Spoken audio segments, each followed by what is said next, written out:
Meio-dia e 2, estamos chegando com o J1. Obrigado pela audiência. Neste momento, os termômetros marcam 26 graus. Choveu pela manhã, né? Fez um friozinho. Deu para amenizar um pouco aquele calorão todo. Tava precisando. Na edição de hoje, a gente fala sobre a prisão de um traficante internacional.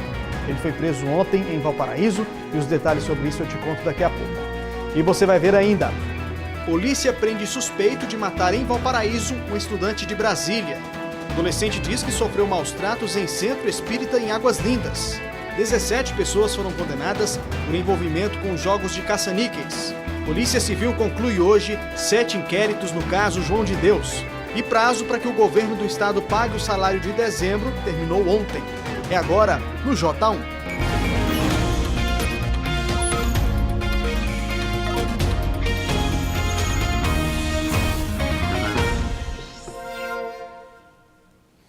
Ótima tarde para você.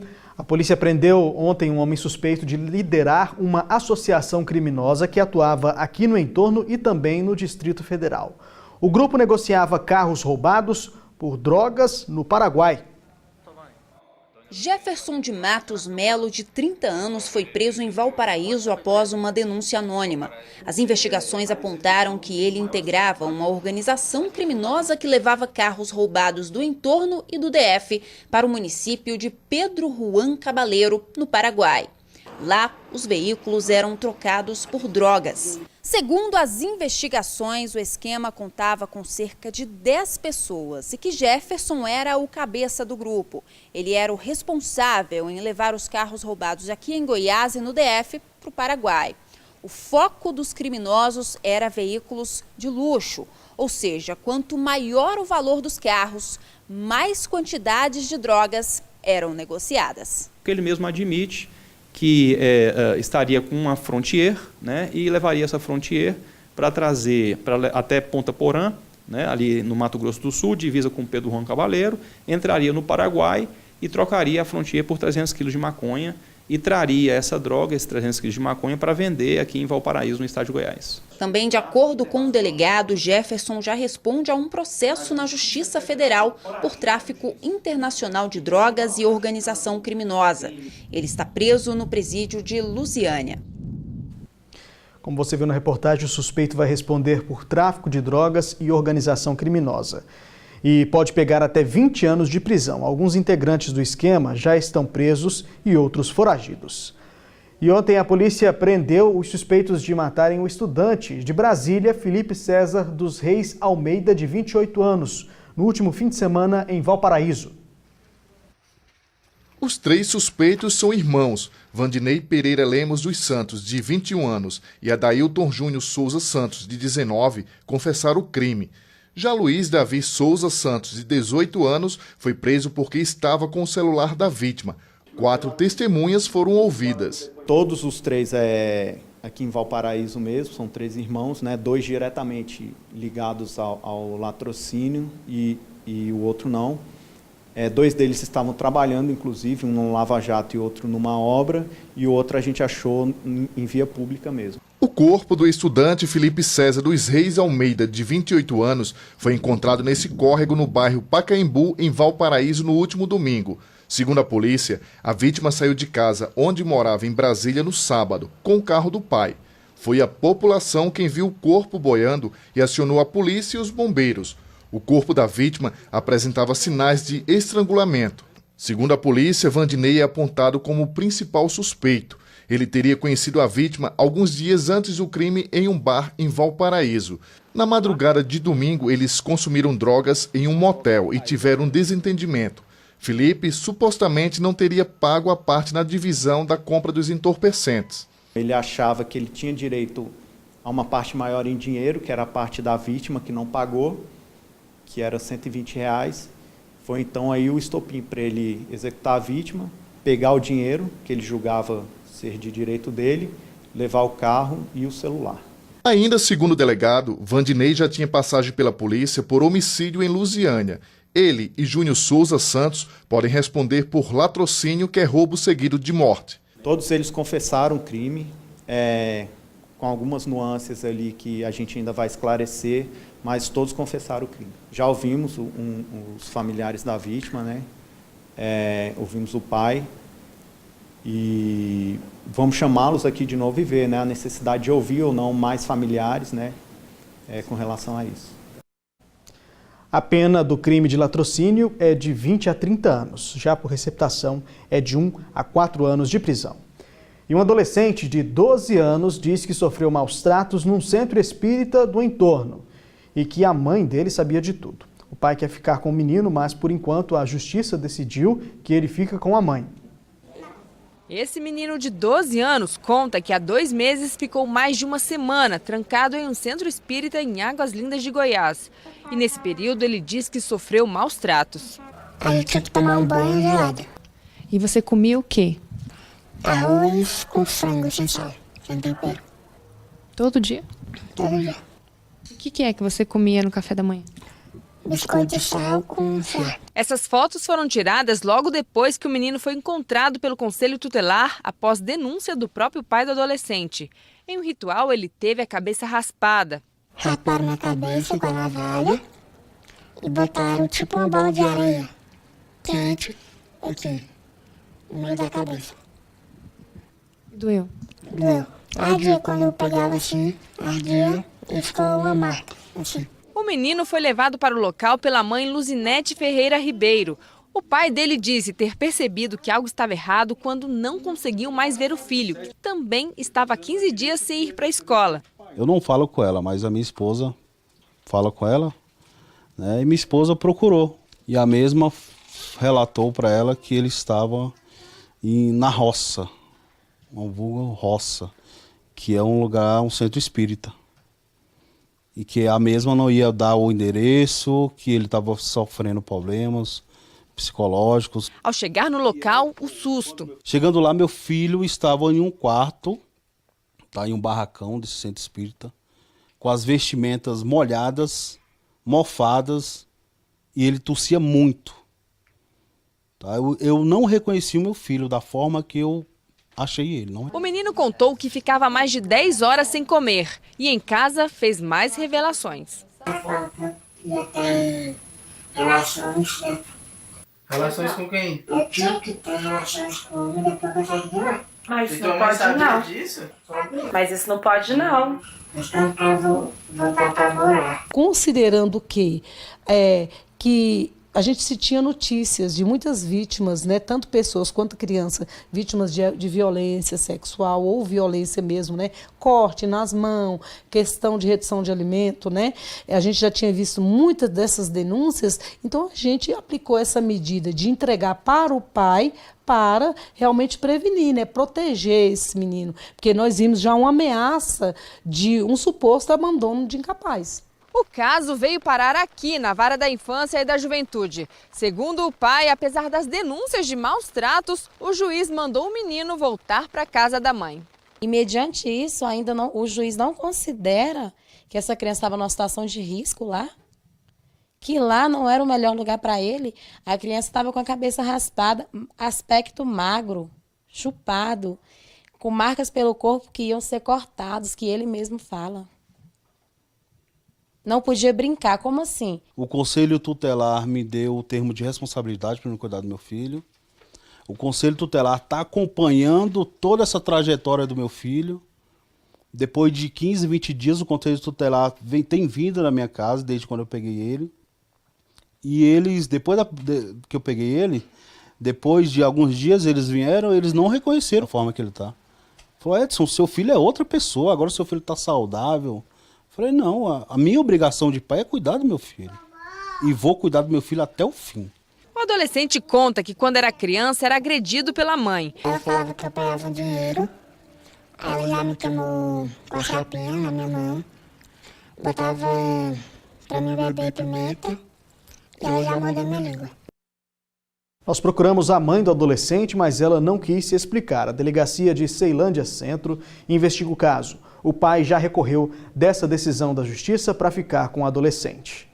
Outro assunto agora, 17 pessoas foram condenadas por envolvimento com jogos de caça-níqueis e organização criminosa, que, segundo investigações, seria comandada por Carlinhos Cachoeira.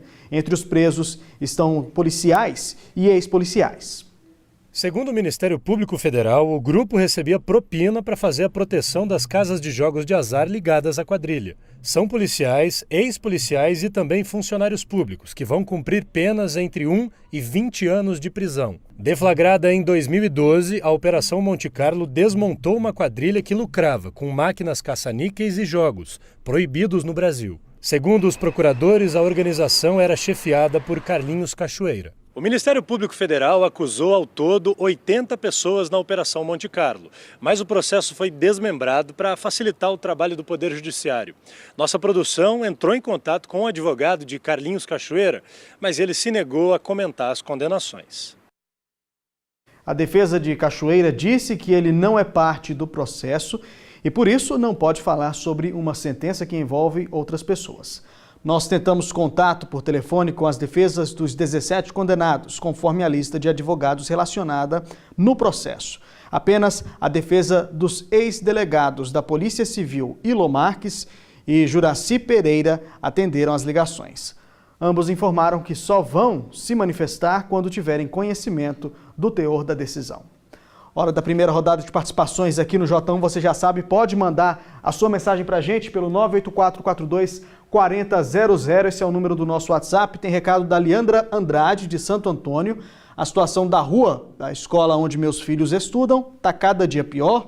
Vão voltar às aulas e ainda continua aí do mesmo jeito. A gente pede sempre para o morador, para o telespectador, mandar o nome da rua direitinho, o bairro, para a gente falar aqui no J1. Tá, Leandra? Obrigado pela mensagem. Recado da Simone de Lusiânia, gostaria de agradecer por terem arrumado as estradas de Maniratuba. Agora sim estão ótimas, que conserve sempre assim. Obrigada. Tá aí o recado da Simone dando uma posição em relação à estrada lá que dá acesso a Maniratuba, se não me engano. É uma área rural, né, aqui da cidade. Ana Paula de Formosa, situação da minha rua aqui no Bela Vista, o Mato Alto, e a população ainda não respeita, joga lixo sem falar nas muriçocas, e a prefeitura não faz nada. Valeu, Ana Paula de Formosa. Você de qualquer cidade aqui do entorno pode mandar sua mensagem pra gente. Em vez de a seguir, a polícia indicia o médium João de Deus por mais um caso de violação sexual mediante fraude e agora também por posse ilegal de armas. 12h14, voltamos já.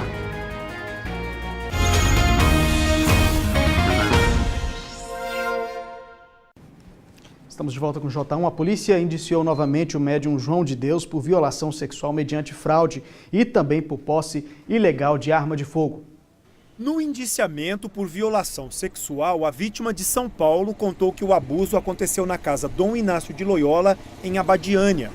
A investigação sobre o caso começou no ano passado. O outro indiciamento, por posse ilegal de armas, inclui a mulher de João de Deus. Ana Keila Teixeira contou em depoimento que não tinha conhecimento sobre as armas, mas a polícia discorda. Quem guardava essas armas de fogo na residência era a própria esposa dele. A defesa alegou que João de Deus não usava as armas, que elas pertenciam a pessoas que tinham problemas psicológicos, que pensaram em tirar a própria vida e acabaram entregando as armas ao médium. O Ministério Público de Goiás vai analisar agora os inquéritos enviados pela Polícia Civil e decidir se denuncia ou não o médium e a mulher dele pelos crimes apontados. Essa semana, João de Deus virou réu numa outra denúncia por crimes sexuais e tem que apresentar a defesa em 10 dias. Os advogados aguardavam uma decisão do Tribunal de Justiça sobre o mérito do habeas corpus que pede a libertação de João de Deus. Mas o julgamento foi suspenso porque um dos desembargadores pediu mais tempo para analisar o caso. O Ministério Público é contra a liberdade. Há um grande receio das autoridades envolvidas nessa investigação de que a soltura dele, ou mesmo a colocação em outra medida cautelar, comprometa muitos depoimentos que ainda estão sendo colhidos. Os advogados também entraram com habeas corpus no Supremo Tribunal Federal. Os fundamentos da prisão preventiva não a justificam, porque não houve nenhuma ameaça por parte do senhor João de Deus à vítima. A nossa ponderação é de que hoje o processo penal ele tem alternativas à prisão que garantem o que se quer resguardar, independentemente do encarceramento. Sobre o indiciamento de Ana Keila, o advogado de João de Deus, Alberto Toron, disse que houve um excesso, já que o médium assumiu em que condições recebeu as armas. e mesmo que soubesse dessas armas, ela não se tornaria participante do crime, já que outra pessoa assumiu a posse. O médium Antônio Miguel Rodrigues, investigado em Goiás e na Bahia pela morte de 5 pessoas depois de cirurgias espirituais, falou pela primeira vez com exclusividade ao repórter Honório Jacometo. O médium Antônio Miguel Rodrigues, que tem esse centro espírita aqui em Aparecida de Goiânia já há 35 anos, está sendo investigado pela Polícia Civil aqui da cidade e também do município de Barreiras, na Bahia. Ele aceitou gravar uma entrevista com a nossa equipe. Antônio, essa investigação começou depois que algumas pessoas que procuraram atendimento com o senhor acabaram morrendo e as famílias procuraram, portanto, a polícia. Qual a contribuição do senhor para a morte dessas pessoas que fazem parte da investigação? Sim. Essas pessoas me procuraram depois de arrastarem há muitos anos aí com certas patologias, logicamente, né? Patologias sérias. Então, pessoas já estavam enfermas. E eu realmente fiz o tratamento espiritual nelas, sem cortes. O tratamento foi inteiramente, eu faço um tratamento com as mãos e uso também agulha. É uma agulha de 13 por 4,5, é uma agulha usada para aplicar insulina, né? São essas agulhinhas aqui que nós colocamos, é subcutânea. Essa agulha serve para quê no momento da cirurgia? Essa agulha, as entidades aplicam energia sobre essas agulhas e fazem desmaterializar a enfermidade. O senhor entende que essas pessoas que passaram pelo seu atendimento espiritual, pelo tratamento espiritual, elas morreram em decorrência desse atendimento que foi mal sucedido? O que possa ter acontecido? Não foi o tratamento. O tratamento é indolor e ele não faz incisão, não tem incisão feita nessas pessoas. São somente o tratamento magnético, tratamento inteiramente espiritual. Algumas pessoas relataram na delegacia que viram o senhor usando um martelo nas costas de alguém, por exemplo. Impossível. Qual a possibilidade disso no tratamento? A possibilidade é que essas pessoas tenham alguma força mediúnica, são médios também e às vezes nem sabem que são médios e chegaram a alcançar aparelhos de outro plano espiritual. Mas jamais nós não usamos, não há necessidade da espiritualidade fazer, ele somente com isso aqui ele tem condições de retirar a enfermidade. Um dos casos aconteceu aqui no Centro Espírita em 2015, em agosto de 2015. Uma senhora de nome Raimunda, veio aqui para uma revisão espiritual. Pelo que eu entendo, então, ela já tinha passado por uma cirurgia espiritual e veio para aquele retorno como se fosse num médico quando a gente faz um procedimento. Segundo o filho dela, ela teria tomado uma espécie de um chá, algum líquido aqui e passado mal e morrido, né? Foi uma parada cardiorrespiratória. O que aconteceu neste caso? Nós não servimos nenhum tipo de chá aqui. A única coisa que é servida aqui é a água fluidificada, que a própria pessoa traz o vasilhame da própria casa, cada água a pessoa traz e colocam sobre aquela mesa. Eu acho que se essas 4 morreram, eu acredito que milhões foram curados. As pessoas têm que buscar a culpa em alguma pessoa, né? A pessoa já vem arrastando a patologia há muitos anos e eles buscam em mim milagres. E eu não faço milagre, eu faço cirurgia espiritual. Eu lamento muito pela dor, lamento muito. E eu queria ter ajudado essas pessoas através da cirurgia espiritual. Não foi a minha cirurgia espiritual jamais. Essas pessoas já vinham, como eu disse no início, arrastando uma patologia já há anos, há meses, e pode tranquilamente ter contraído uma infecção hospitalar e levado à morte a eles. Mas eu não tenho culpa, eu sou inocente e posso provar a minha inocência e vou provar a minha inocência. O senhor imagina que alguém ou essas famílias que procuraram a polícia possam estar querendo algum tipo de indenização? Alguns sim, alguns sim. Por isso procuraram a polícia? Sim, porque é impossível isso aqui levar à morte de uma pessoa, é impossível. Meio-dia e 23, agora a gente vai para mais participações pelo nosso WhatsApp, 984424000. Mensagem do Helder, do bairro Santa Fé, um descaso total. Ruas perigosas, matagal, mato muito alto, né? Poeira de carretas, já fomos atrás. E eles falaram que aqui é tudo asfaltado, sendo que não é, provocando gripes fortes em crianças e idosos. Os motoqueiros passam aqui na frente de noite fazendo barulho. Tá aí a bronca do Helder aqui de Lusiânia, do bairro Santa Fé. Valeu pela mensagem. Recado também que chegou pra gente foi do Eduardo, lá de Águas Lindas. Vocês deveriam fazer uma reportagem sobre som alto dos carros. O que é e o que não é permitido, causa e consequência, lei e punição, onde reclamar e como agir. Tá aí a sugestão do Eduardo, lá de Águas Lindas de Goiás, sobre uma possível reportagem. Bacana a sugestão dele, obrigado. E vocês podem continuar mandando sugestões também. Wilson Santos, de Novo Gama, moro no Pedregal e quero reclamar sobre a falta de médicos nos postos de saúde. Peço que a Prefeitura dê um jeito nisso. Valeu pela mensagem. Continue mandando seu recado pra gente pelo 984-42-4000. E acompanhe depois dos comerciais. Um novo meio de transporte promete melhorar aí a vida de passageiros do entorno. E ainda o governo anuncia um acordo de cooperação entre o Estado e municípios para a recuperação das rodovias do Estado. Voltamos já!